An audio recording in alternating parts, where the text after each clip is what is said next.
Welcome, Transformer fans. My name is Composite Enerjoe, and today I'll bring you my review of the Transformers Studio Series Voyager class Optimus Prime. More specifically, this is the second version of Prime, which is based off of his movie 1 appearance, the 2007 Transformers movie appearance.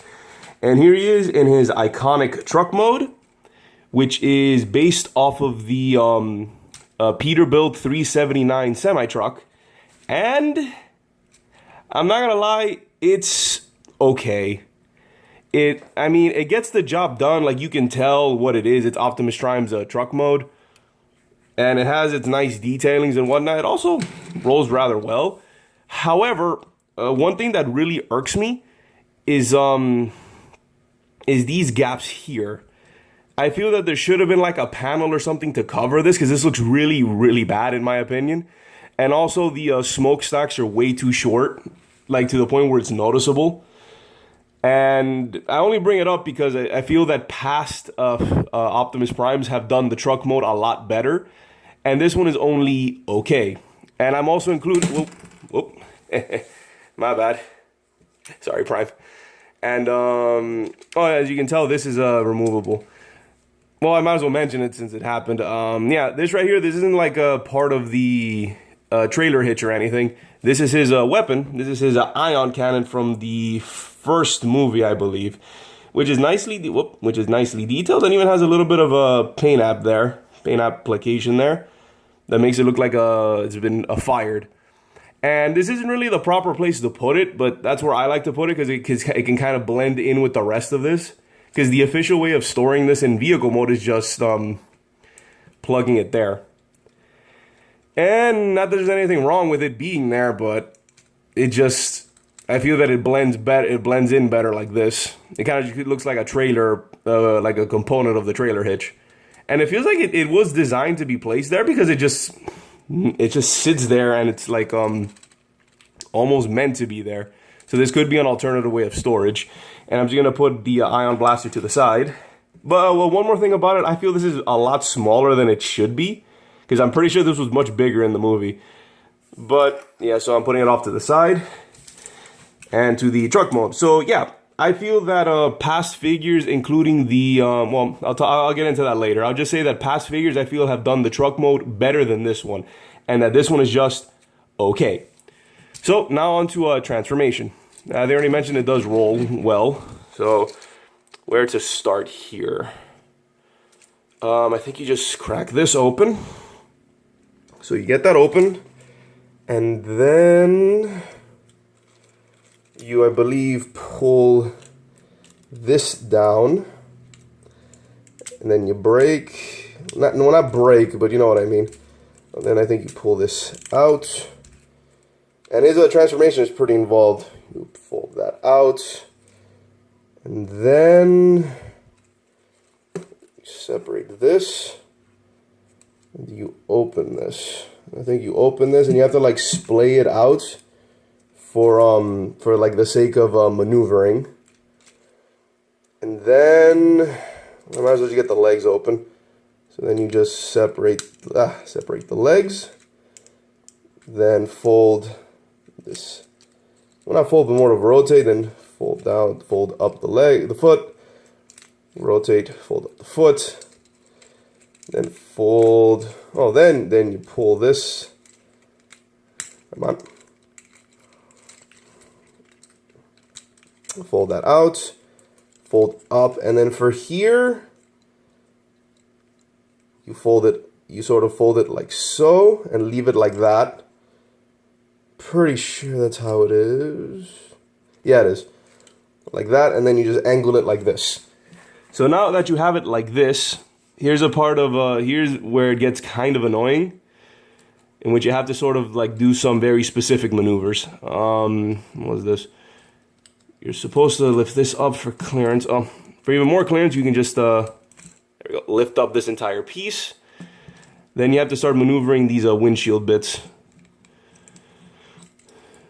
So, like so, fold this in, and then just maneuver this forward. So then you have this maneuver this forward, and you have it like that. Now, before anything else, you then gotta flip over the head. So like that. Now with all of this, with this stuff out of the way, you can then flip over the head, and it'll lock into place. And then you sort of close this in, like so. Push that in, and then for these, you leave it. Pretty sure you leave it like this. Yeah. If not, you may have to adjust it, but you have to leave it like that. And then for here, just fold forward. Just fold these around and tab into place his windshield, his chest to windshield, and then make sure to fold this back. Whoops. I don't know why he's falling on me so much. All right. Okay, and then for this part, well, not yet. And since we're at it, while these are down, you rotate, once you have the clearance for it, you rotate the waist and clip it into place like so. And don't bother with these yet until you finish up this area. Now for this part, you have to do some, I think like specific folding. How was this? Well, let's fix it. First, I gotta fix up the arms. So, come on. Come on, here we go. You like unpeg there and then fold up the arm, then fold up until you get to here. Fold it in. So now that arm is ready. So I'll do the same on this side. Like I feel that he's a lot more involved than he should be, but what can you do? And if you rotate this way, fold it like that. So it was like this, fold it that way, and then this will peg into this forearm, into his wrist. So now we have it like this. And then for this part, you have to rotate, well, like this. So rotate, like so. To this, make sure this is here, like there. And for this part, sort of all pegs into place, I believe. Peg it in there. And then you peg this here. Come on. There we go. Peg it into place, and then you have this part like this. So then this side, do the same. Come on. There we go. You have to peg it like in there, and then fold this back. And now, if done correctly, I think this is supposed to be a little higher. You'll see these pegs can peg into here. So then you fold this down and make sure you peg it in like so. And then for this part, you fold it up and then peg these here. Like so, and then just adjust this like so. You just sort of flatten it out. These do not peg into, well, the side flaps do not peg into place. So it'll be like that. And then shoulder straps. And now it may look like we're done, but we still need a couple more steps. The other ones would be here. You fold this up, and then this you fold up and up, and there's like sort of soft, there's like a soft, I think, peg or like a click somewhere, like a small, like a very soft one. But yeah, and with that, we're done. And that's how you transform Optimus. And now I'm going to point out the second thing that I feel that the previous Studio Series did a little bit better is the color scheme. Now, I'm not saying that there's anything wrong with the blue and red. However, you see these flame decals? Yeah, they're only visible on his arms. He's supposed to have it, I think, throughout his body, especially in this little chest area. These blue bits should have flame decals. So yeah, I feel that this paint scheme feels more like, and this is, I guess, an obscure one, but way back in the 2007 toy line, there was a version of, I think, a Voyager Optimus called First Strike Optimus, which was a movie Optimus Prime without the flames. And that's what this reminds me of. It's just a blue and red Optimus, no flame decals. But again, it bothers me because this is supposed to be an accurate recreation of the first movie, first 3 movie Optimus Primes. So I'm a little annoyed that they didn't bother doing the paint apps. They probably had their reasons, but if you did it with the first studio series, why didn't you transfer it over to here? It's just the paint scheme. So that aside, those are the 2 things I feel that the first studio series Optimus did better than this one. Is the truck mode looks better, and the paint job looks better in my opinion. It looks more accurate. But now we get to what makes this figure really shine, in that it's robot mode. And it is really, really nice. This is a very, very nice representation of movie Prime. Just get a close-up on that head sculpt with his battle mask. And I don't think I can get it on camera, but I think I got it. He does have painted blue eyes, which is very nice. Just chock's full of details everywhere. I don't recall this being like this, but it's part of the transformation, so there it is. Really, you could have this down, and I think it looks a little better that way. Plus, if you have it like this, you have more clearance for articulation. So yeah, but the instructions say to have it be like this, which again looks very nice. Which, speaking of articulation, let's go to that. The head is on a ball joint. Arms can go in, out, in, out, all around. There's a swivel at the upper arm, bend at the elbow. And if you open this, a tiny bit of wrist action, but that's more for transformation. He has a waist swivel. However, these kind of get in the way, but if you move him, he has even better waist swivel. And then he has, the legs can go in, out, forward, back. More so if you sort of move this out of the way. Has a swivel at the thigh, I believe. Bend at the knee. And up, down, and a pretty good pivot. So you can get some pretty dynamic poses from this Prime. Very nice. I'm trying to do the one where he's his action pose from the first movie. It's probably as close as I can get to it. I don't really have enough time to like really finesse it. But yeah.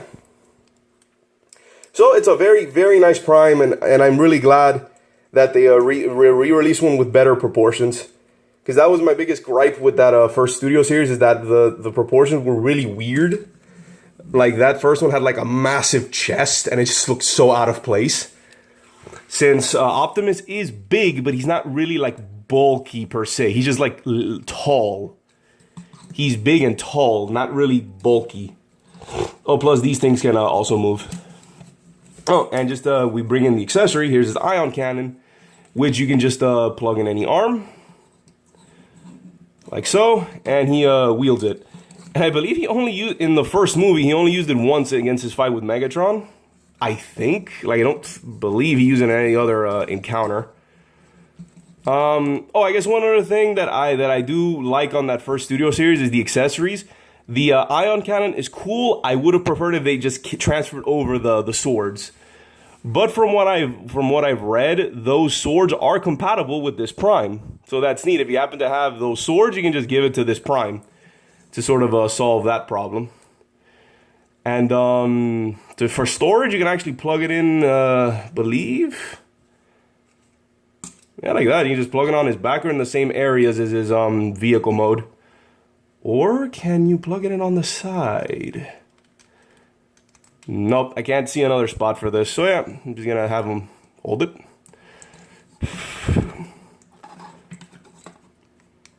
Well, you could also plug it in there and like underslung it. And it looks okay. There we go. So yeah, so there's Prime.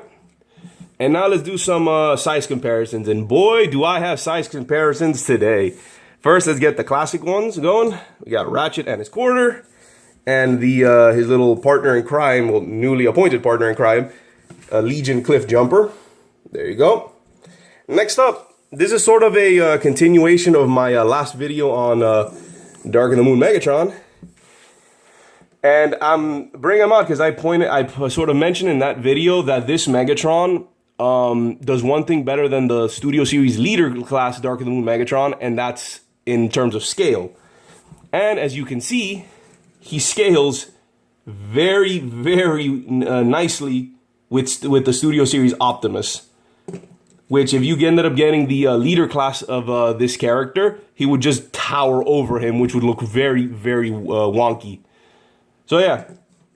So again, this is I think the biggest positive in order to get this figure is for a scaling, because this looks really nice, in my opinion, anyway. So just get him off, and then comes what I like to call the Primapalooza. So here just comes a bunch of my other Optimus Prime Voyagers. First, here is the Revenge of the Fallen repaint of the Voyager Optimus from the first movie. Here's the big and bulky Optimus, and as you can see, Voyagers did shrink in between movies. Then we have next in line we have the Evasion Mode Optimus Prime from Age of Extinction. There you go. And again, this Prime is still a little bit taller than this one. Yeah, just a smidge, even though I think this one has a little more mass.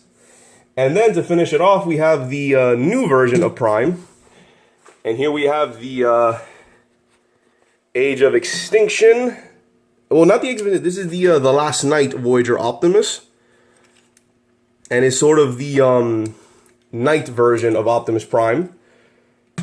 There they are. There is this Prime. And check him out. I said it's a real Primapalooza. And you can kind of see the evolution of Prime in figure mode. You have the first ever Voyager, because this is just a repaint of the first Voyager. Then you have the Evasion Mode, which I think was the most accurate standard figure of the first movie Prime that wasn't a leader class. You have your night version, and then you have this guy who's supposed to represent the first movie. Or first 3 movies, I think. And there, and you can tell he is, I think, the shortest one out of all of them. Yeah. I don't know, you can't really tell from this angle, but yeah. This Prime is the shortest out of all of them. But still looks really nice. So, let me put these Primes away. And then let's get to his only other accessory that comes standard with all... with all Studio Series figures, and that's his backdrop. And since this is supposed to be the first movie Optimus Prime, the 2007 movie Optimus Prime, he gets this backdrop, which is the what's it called? The Mission City highway scene. This is the highway to Mission City, where he fights a Bone Crusher, and just put him here. And there you go. And I think they also did this because his wave mate was Bone Crusher, who I think has the same backdrop. So yeah. Well, there you go. And that's pretty much it. One other thing to mention is that I feel that the changes that they made to the sculpt were done because I said earlier that the 2.5 things that I felt that the last Studio Series Prime did better than this one was the shape of the what's it called? That the truck mode looked better, the paint job looked better for me anyway, and the accessories I liked more, which were the twin Energon swords, the Energon blades. However, I felt that they did those changes because this Optimus can do one other thing, and that he can combine with the leader class Jetfire and become what's referred to as Jetwing Optimus Prime. And since I now have this Optimus and I already reviewed the leader Jetfire, you can kind of piece together what's going to be my next review. So yeah, until next time. This has been my review of the Transformers Studio Series, Studio Series Voyager class Optimus Prime, specifically number 32 here, the second version based off of the first movie. And this is Composite Enerjoe signing off. Peace out.